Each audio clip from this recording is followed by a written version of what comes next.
A flock of birds shooting across the sky wakes me. I blink and then yawn, stretching my arms high over my head. Feels like I've gotten a decent amount of sleep. I meet Leanna out in the field to practice sparring. We clash our swords until our muscles burn, we're both breaking a sweat. It's a little easier to keep up with Leanna now. After a while, we brush up on my wind magic. Leaping from aisle to aisle at the wind temple has given me more confidence with controlling it.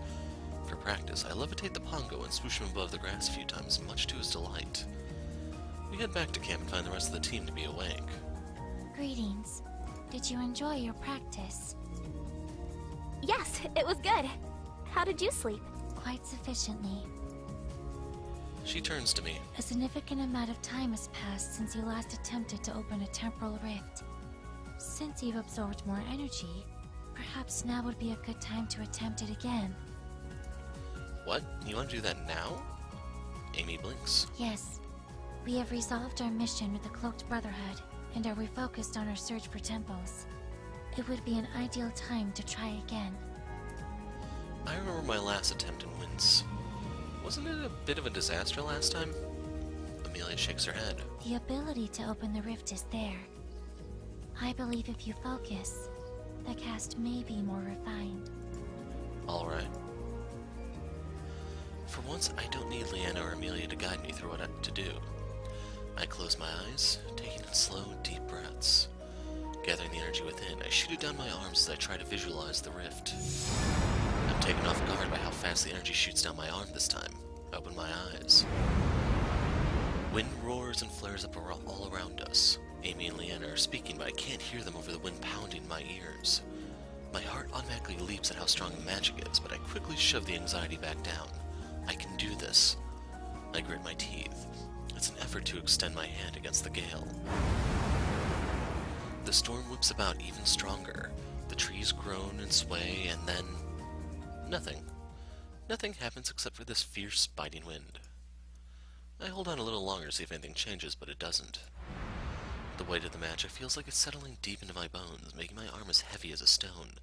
Exhaustion ripples through me and my arm slaps down. The storm ceases. Leanna stares at me, her hair completely windblown and her eyes wide. Wow, that was pretty powerful. This is extremely curious. I jerk my head up. Amelia's face is a blank sheet. She taps her chin. It seems that you are still a complete failure. Ouch. Leanna's jaw drops. Amelia! As you are able to summon more energy than before, I have come to the conclusion that you will not be able to cast a rift until you absorbed more energy. I nod, disappointment curling in my gut. I was hoping to get a step closer to home. I feel like I'm making no progress with these rifts at all. However, your cast was exponentially more powerful than before. Your ability to manipulate energy is increasing at unprecedented speed. I haven't actually heard that word pronounced that way before. Usually I would pronounce this as unprecedented. That's a good thing, I think. Amelia nods. I just have to keep trying until I get it. Should we start heading to the water temple then? Yep. We jump and whirl around. Stop sneaking up on us. Kara trying to remember how her name is pronounced. I think it's Kara. Kara stifles a laugh. She seems to be back to her usual self again. I'm glad, but I still wish she'd stop surprising me all the time. Which way are we going? We should begin journeying towards the coast. As I am not positive on the temple's exact location, I do believe it will be near a large body of water. Costa Coral is the coastal city, which best matches the description of where the temple may be located. Kara grins. It sounds like we'll have to pass through Illumia to reach Costa Coral anyway. We should make a stop there. Amelia's brow crinkles together. Is there not another way we could travel? I have already mapped out a course which would circumvent the academy. Kara raises a brow. She takes a look at Amy's makeshift map. This would take us very out of the way. It'll add on at least another week or two of travel. Leanna places a hand on Amy's shoulder. It'll be alright. This may be a good opportunity for you to confront your professors. Amelia's frown deepens. She seems to be lost in thought. Leanna's smile softens. It'll be okay. Really. Boing! boy. The Pongo bounces at Amy's feet and flashes her an encouraging grin. Amy still looks a bit worried, but after a moment she nods. Thank you. Perhaps their feelings towards my field study will be swayed if I show them all the information I have gathered on my journey so far. Kara ruffles Amelia's hair. They would be crazy not to, Amy. Amelia blushes. She clears her throat. Thank you. Let us find Zack and be on our way. After we find Zack, we clean up the campsite. We gather our supplies and start again on our journey. We walk across the rolling grassy hills until we find ourselves back onto the path towards Illumia. Kara and Zack lead the way. I notice Zack walking a little closer to Kara than usual, but he keeps his arms crossed. Each time she catches him staring, her smirk grows more and more evident. Kara continues to flirt with Zack the entire way there, while he pretends not to be interested. Leanna and I chat quietly on the way there to kill time, but Amelia barely says more than a few words. She's been unnaturally silent for most of the journey. The Pongo falls asleep inside my scarf, while Kara leans into Zack. I can see the tops of Illumia's buildings peeking up from behind a hill. As we start to get closer, the bustling of the city becomes louder and louder. I begin to recognize the stone buildings and intricate crystal lamps. Kara grins. Looks like we finally made it. Amelia lets out a soft sigh. Indeed. It appears so. The city seems even more crowded than the last time I was here. Maybe it has to do with the time of day.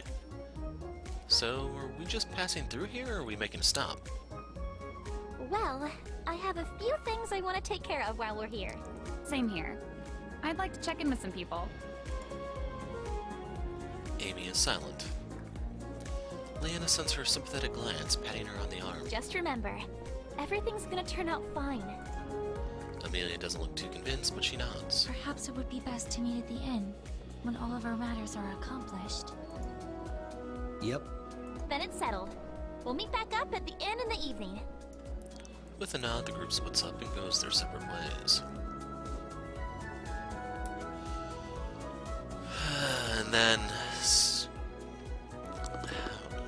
Can I actually rewind or not? No. So that's gonna make doing the next playthrough a little interesting. So I imagine most people are gonna want me to do the Leanna romance. If you don't, weigh in your thoughts, because otherwise I'll probably end up doing that. So we'll follow Amelia, since you guys are probably interested. Amy's going to be at the Mage Academy. I think she could use some moral support. I retrace my steps to the academy and spot Amelia along the way. Hey! Amy shuffles to a stop. Surprise flickers across her face. Oh, She blinks. hello. She barely seems to register I'm there. Her mind is clearly somewhere else. She must really be worried about facing the academy today. She'll be fine. I'm sure she'll be okay once we get there. Situation's always worse in your head than in real life. Nothing I say is going to be able to lessen the weight of her ditching the academy anyway. So, got any ideas about how you're going to convince them? I do. I plan to show them all the research I have gathered on our journey hence far. And if that doesn't work, she's going to draw her sword. That's cool. What kind of research? A continuation of Elder Ism's research into the temples of the ancients. I also have extensive notes on your impressive and accelerated mastery of casting and fighting. She clearly hasn't been watching us then. Wait, what? Of course, those findings I will not be sharing with the Academy at this time. I'll let out the breath I hadn't realized I'd been holding. Oh, good. She cocks her head to the side as she examines me. Your bewilderment just now is unexpected. Sorry, it's just I was worried you were going to tell them about me and they'll find out that I'm from another world. I'm glad you're leaving that out. I believed it to be quite obvious that I would not be providing that information. I smile at Amy, showing my gratitude. She may seem a bit robotic at times, but she really does care about her friends. Thanks, Amy. That's so nice of you. She blinks. After all, it is irrelevant for my report. Oh. Amelia turns and starts walking away. Hey, wait! I follow her through the Academy's wrought iron gates and into a familiar grassy square. There are fewer students out here today than there was when I was with Leanna. Maybe most of them were in class. few students in red and blue cloaks casually glance curiously at us as we pass. In fact, I receive a few more curious looks. Why are they staring at us? Amy doesn't bat an eye. Their stares are directed at you. As you are not a student, they are merely curious as to the reason for your visit. Free food in the cafeteria, that's why. Oh, I thought maybe they knew about you or something. I am just one student out of many. She makes a fair point. I don't know most of the students back at my university either. Come, we should go this way. Yeah, I'm just gonna leave my college days vague. We enter the castle, and Amelia leads me up a spiral staircase. Our footsteps echo across the stone as we travel in silence. Amelia's expression is impossible to read. I'm not sure if that's a good sign or not. She leads me into an open room. It looks like it's a library or a study hall. A few students peek around their books to get a glance at us, then return to whatever they were doing. We push to the back of the room and into a small office where a woman wearing flowing black robes sits at a desk. Her long teal hair is still thick, but her amber eyes are creased with fine wrinkles, exposing her age. Professor Odessa. She looks up at us, then lowers her quill and purses her lips into a fine line. Amelia? Amy remains silent. The professor's gaze slides to me, and she raises a brow. Oh, you've brought a friend. Yes, he is one of my travel companions. I see. She folds her hands together. I'm sure I don't have to explain to you what must happen now that you've returned. I am well aware of the consequences of my actions. Professor Odessa nods and pushes her to her feet. Then you know that I must alert the council of your return. Amelia nods, and Professor Odessa's expression softens. She places a comforting hand on Amy's shoulder. It is good to see you again. Thank you, Professor. Let's go then. The council is very upset with you, with good reason. But I'll make sure you have a chance to speak and explain yourself. Again, Amelia nods. The sentiment is much appreciated. Professor Odessa hesitates as her gaze lands on me again. As I mentioned, he has accompanied me on my travels. I would wish to have him present should the council have any questions about my whereabouts or research. Very well. I stay quiet as I follow the two of them through the academy. I feel very out of place, but want to remain supportive of Amy. Eventually, we pause in front of a set of double doors. Professor Odessa pushes open the doors, and they creak resoundingly. A group of robed professors sit around a large table. Their chatter ceases when we enter, and all eyes turn to us. Professors? They nod in greeting. Professor Odessa steps aside to reveal Amelia. I call upon the council to hear the case of Amelia Estelle. She takes a seat among the professors while Amy steps up. Greetings, professors. Their faces are stern. Amelia Estelle, you left the academy against the will of your professors with no indication of your whereabouts. Man, these guys would go berserk on St. Patrick's Day in any college in the U.S. I indicated my location within the message I left behind. He glowers at her. Yes, in Ember Mist, a fictional city. With all due respect, Professor, Ember Mist is a very real location. Another professor chimes in. Amelia, please take the council seriously. The consequences of your actions could be quite severe. How severe exactly are these consequences? Can she get expelled? The only permissive reason for prematurely departing the academy is if on a sanctioned field study. I was on a sanctioned field study. Sanctioned by the academy. I understand, Professor, but if I may ask, what more could I have done to be granted a field study by the academy? My numerous attempts to acquire one has been denied without a clear explanation. The professors glance at each other. Any declinations of field studies would be due to a poor fit between student and study. Amelia frowns. Can you please elaborate as to how I am a poor fit? I have proven myself a sufficient mage master in my classes. I have completed all the pre-acquisitions necessary to obtain a field study without fail. As such, I am one of the most ideal candidates for this field study. Your maturity level and ability to communicate with your peers is lacking. Your premature departure from the academy is a prime example of your immaturity. I do apologize for my actions, and I recognize that the method in obtaining my field study were unorthodox. However, my research from the study has been most enlightening. I am confident should you hear what I have to say, you would be in agreement. Amelia, I don't know what sort of situation you've gotten yourself involved in, but I can assure you it is not a field study. Amy opens her mouth to retort, but the professor holds up a hand, stopping her. This is looking too good. Maybe I should step in.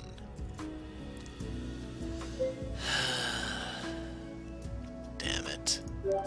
Can you guys try to hear her out? I think you'd be surprised. The professor seemed to see me for the first time, then glared at me. Young man, this is private academy business. You shouldn't be allowed to. Professors, he is one of my associates who has accompanied me on my field study. I would request that he would be allowed to remain. I, for one, would like to hear what Amelia has to say.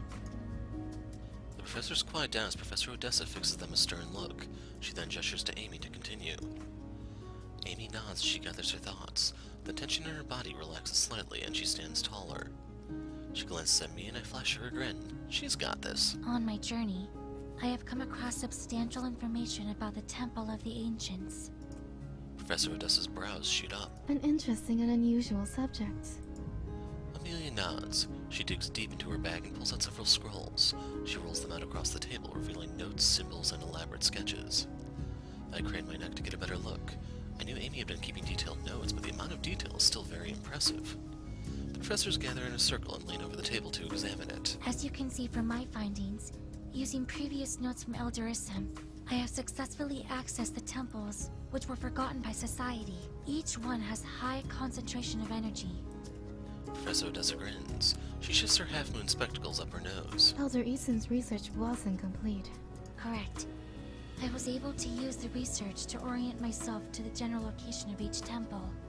Once closer to the areas, it was a mixture of cross-referencing notes with anecdotes from fellow travelers, which helped me pinpoint each temple's exact location. For reference, the Fire Temple was located in the ancient city of Embermist. The professors pause at the mention of Embermist, then continue to pore over the notes. Professor Odessa looks up at Amelia, her eyes sparkling. A whisper of a smile is on her lips. I have to admit, this is impressive work. Your notes are meticulous and well documented, and the findings are worthwhile. The others murmur, nod in agreement. Amelia says nothing. She seems to be holding her breath. However, I believe I speak for the group when I say this is incomplete. Amy blinks and the shock is evident on her face. Her brows knit in worry. Which means, I propose that you continue on your Academy-sanctioned field study, while we review the current research you have collected. The professors glance at each other, then agree in a chorus of nods and murmurings. Amelia breaks into a broad grin as her eyes widen with hope. Really? She's so excited that she practically squeals the word out. Immediately, she claps her hands over her mouth. Her face turns beet red. I agree. Despite my better judgment, your research is most impressive. I too agree. Then it's settled. You are officially on your field study assignment for your eligibility to join the rank of Magecaster upon successful completion. Amy clears her throat. Thank you. This is a great honor. She inclines her head, her bangs covering her eyes. Professor Odessa smiles and pats her on the shoulder. Of course. Well done. I can practically feel the embarrassment shimmering off of Amelia in waves. She lifts her head, her face still slightly red from her outburst. The other professors still seem a bit ruffled, but it's clear they're impressed. I think we'll be seeing great things from you, Miss Estelle. After being dismissed, Amy and I exit the council room. Congratulations, this is amazing news. Yes. Suddenly, she squeals and latches onto me in a tight hug. Whoa! Thank you. It was with your assistance that I have finally acquired a field study. That was all you, but I'm glad I could help. Gently, I return her hug. Just suddenly, Amy lets go and smooths her robes. When she looks back up at me, she's regained her calm and collected composure. The only hint of her previous excitement is the sparkle in her eyes. You ready to go back? She nods. We make our way out of the academy. Once we reach the streets of Illumia, we part ways. Oh, you could have done all the... What? I'm calling it a day, screw it. I decided to spend the remaining time on my own. I head to the marketplace. After browsing the stores, I feel strangely nostalgic. I recognize a few of the items being sold from my first time in Illumia, and I have mixed feelings about that. Have I been here so long that things which previously made me wonder have now become normal? Either way, this is probably an indication that I should meet up with the others. I don't want to dive into this rabbit hole again. The sun begins to dip low in the sky. I make it back to the inn and see everyone already gathered there. As we have dinner together, Amelia clears her throat. I would like to share that I returned to the academy today, and that I have officially been approved for a field study. Leanna grins excitedly. That's great! Which one? This one. My research into the temples has been very enlightening, and my professors approved for me to further this research. So you don't have to leave us. Precisely. Kara throws her arms around Amy and squeezes her into a hug. Amy gasps and stiffens. Oh, that's great! It wouldn't be the same without you. Yeah. You're the only one who knows where any of the temples are. Without you, we'd be lost. Amy nods awkwardly, pink tingeing her cheeks. Kara suddenly has a mischievous grin. Actually, I've had a pretty enlightening day too. Zack pales. Today, Zack was so sweet when he asked me. We don't need to talk about this. Oh, fine. And you guys will have to wait till the finished game to see what they're talking about. Kara pouts. Never mind, it's nothing of interest. I glance at Leanna and Amy, who both seem just as confused as I am. That was weird. We continue chatting about our day. When we finish dinner, we relax together in the evening. As the embers burn low and we try to mask our yawns, we decide to retire to bed.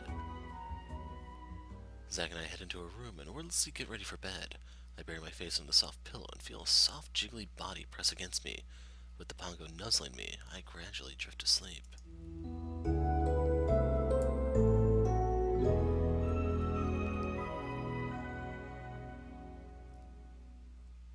The next morning we have a quick breakfast and head out of Illumia to continue towards Costa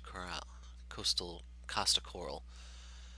We head through familiar rolling hills and grassy knolls late into dusk.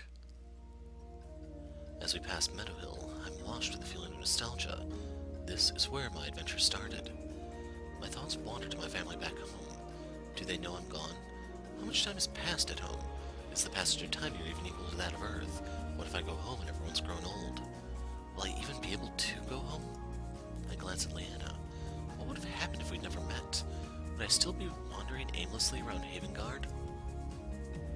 Leanna looks over at me, feeling my gaze on her, and smiles softly. Her smile calms me and quiets my mind. There's no point in focusing on the what-ifs. I should focus on the here and now instead.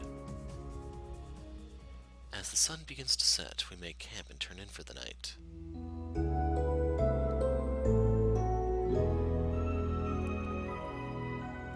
So that was really brief. I yawn widely as the soft song of morning pulls me out of sleep. As the campsite focuses into view, I spot Leanna's empty bedroll and muster the energy to crawl out of bed. Time to get training so I can start my day. I quickly get ready and meet Leanna, who is waiting for me a short distance away from the rest of the camp. She smiles warmly as I approach. Good morning! Morning. Are you ready to get started? Yep, what are we doing first today? Casting or sparring? Both. Huh? We're gonna practice magic augmentation. Now that you've improved in the fundamentals of both sword fighting and casting, we're gonna try to use your magic to enhance your swordsmanship. She unsheathes her sword and the crystal in her manipulator shines to life. Soon she's enveloped in a gentle glow. That's a Mage Knight specific skill, isn't it? It's definitely a strong factor in what makes a Mage Knight so formidable. Now unsheath your sword and channel your energy. The magic can help lighten the weight of your sword and make your swings faster and more concise. I gather the wind magic and direct it towards my blade. It feels as light as a feather, like it could float on my hand. She looks pleasantly surprised. Yes, you've got it! Okay, now when you swing your sword, use the air around you to push the sword in the direction you want it to go. Okay. I visualize my sword as a magnet attracting the air around it. Like a hot knife through butter, my sword slices through the air with a sharp ring. Whoa, I felt no resistance at all. As my sword completes its arc, a wave of energy flies towards Leanna. She raises her blade and easily deflects the wind. Sorry. Leanna stares at me with her mouth agape. Were you trying to do that? No, I just practiced a swing, like you said. Her expression shifts to one of admiration. What you did was actually an advanced technique which requires a lot of energy and concentration. I can't believe you were able to do that without trying.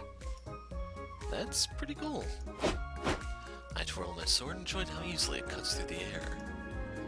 I could get used to this. Wind augmentation is pretty awesome. Leanna grins. Since you've been able to pick this up so quickly, are you ready to put it into practice? Yep. Readying my blade, Leanna matches my fighting stance. We go through the motions as we have so many times before, but this time I filter energy into my blade. As she moves to strike, I easily evade her attack. Without the weight of gravity, my return strike nearly catches her off guard. Good! She grins in approval and moves in for another attack. This time I repel the attack with my blade and parry. She ducks out of the way. For once I'm able to keep up with Leanna's attacks using my augmenting abilities. Then I see Leanna's sword glow. Is she going to augment her abilities too? Her expression becomes stern as she thrusts her sword towards me. Her movement is a blur and I barely catch the attack in time.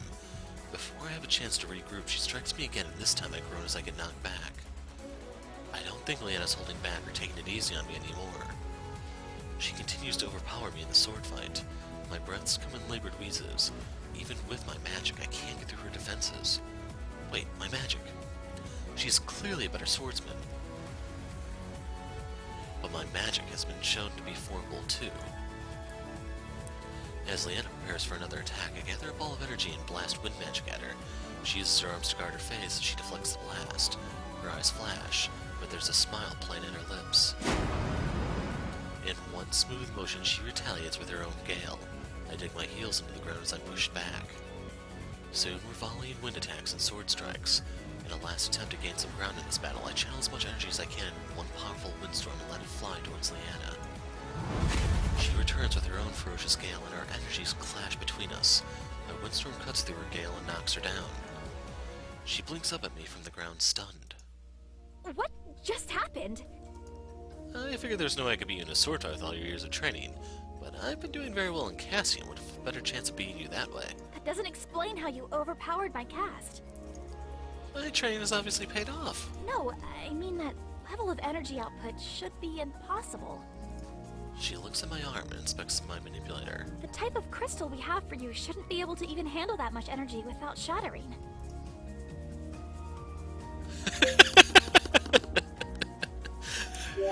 You shouldn't blame the equipment just because I'm better at casting than you are.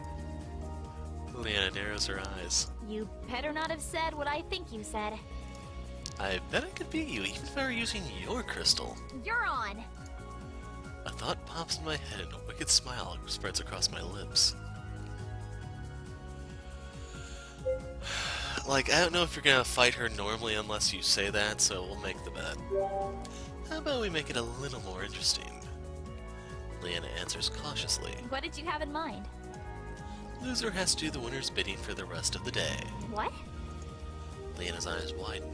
I smirk. Scared? You want to play like that, do you? Fine then, I agree. Leanna's surprise turns to a grin. Oh crap, was she holding back in our last match? I have a bad feeling about this. We quickly exchange crystals and then ready a fighting stance. We lose. Sometime during our duel, a crowd forms around us as Zack, Kara, and Amelia watched. I slump defeated as Leanna stands victorious. Zack sighs. No surprise there. There truly was no challenge between a highly trained mage knight and a novice caster. Aw, I think he did pretty well in holding his own. Leanna gloats as she approaches. Extra energy or not, that's what happens when you challenge the master. I demand a rematch. I wasn't prepared that time. Best 2 out of 3. No changing the rules of the bet. Now accept your defeat like a real man. But I want to accept it like a mouse. Why did I make that bet again? So you won. What are you gonna make me do now? First, we're going back to camp to have some breakfast. And then You'll see. I see the devilish glint in her eyes before she turns away and heads back to camp. Slowly I follow the rest of the team, already dreading what Leanna has prepared for me to do. Once we return to the campsite, we scarf down breakfast. After the campsite is all cleaned up, we're about to head out when Leanna stops me. Wait, Huh? I spin around, see Leanna looking at me thoughtfully. I'm feeling pretty worn out from our practice this morning. She steps closer to me, a small smile on her lips. What's happening? I glance at the rest of the group who look equally confused. Suddenly, she spins me around and leaps onto my back. I stumble as I catch her and steady myself. Whoa! Okay, I'm ready to go now. I'm not. You should be. This is my bidding.